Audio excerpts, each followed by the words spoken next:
la plus belle musique du monde selon les temps tristes. Moi j'ai le cœur gros, à savoir que ça peut rendre tant triste. Alors il me tient à cœur d'aller au cœur de ce mot. Cœur vient du latin cor, cordis, comme le mot courage d'ailleurs, pour parler de celui qui saute, qui vibre à l'intérieur. Mais pour bien comprendre cet originel mariage entre cœur et courage, encore faut-il être marié soi-même. Ça va faire marrer que ceux qui sont mariés. Du courage, du courage. Jusqu'au XIIIe siècle, avoir du cœur, ça signifie donc avoir du courage. Puis après, le cœur rencontre l'amour dans les mots et il se transforme en cœur archi chaud. Et comme il est masculin, faut bien qu'il s'en prenne à quelqu'un. Et c'est l'œil qui s'en prend plein la gueule. Ah. Et le cœur reproche à l'œil de l'induire au péché. Et l'œil lui répond qu'il se contente d'informer. Et voilà les prémices d'une question qui reste d'actualité. Qui est le plus coupable? Le loup qui succombe ou l'agneau qui tente? Celui qui chante. Non, ça c'est le berger, ça. Pour les Grecs, la tentation suprême est la qualité première d'Aphrodite, la Vénus locale, dite Callipyge. Tu piges?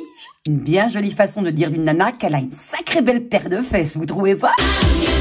Pas étonnant qu'elle nous vienne des Grecs, l'expression être cardiaque. Alors qu'en latin, la tendance est plutôt à l'être cordial. Une formule galvaudée par nos trop nombreux courriers écrits à contre-cœur. Et moi, l'hypocrisie, ça m'écoeure. Cœur. Quand on ne connaît pas son correspondant ou qu'on ne l'aime pas, tout simplement, on ne termine pas ses écrits par cordialement, bon sang. À ton patron, tu préféreras la formule excellente journée. Sachant que excellerer signifie se dresser au-dessus, ce qui convient parfaitement aux orgueilleux. Quant à tes collègues frustrés ou malveillants, souhaite-leur simplement une journée à leur image. Ça leur fera les pieds. Reste encore professionnellement vôtre. Avec ça, on peut rien te reprocher. Ou encore dans l'attente de vous lire, de vous voir ou de vous entendre, ce qui n'engage à rien. Autant de formules à apprendre par cœur pour éviter les discordes, sans encourager le mensonge. Ouais, je suis maman. Et l'éducation, la politesse, pour moi, c'est très important. Putain de bordel de merde, les enfants! Qui c'est qui a vu mon canard en plastique, hein? Celui qui vibre.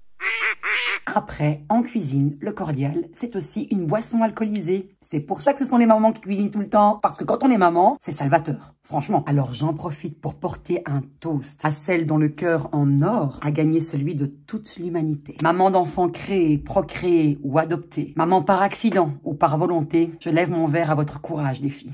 Santé.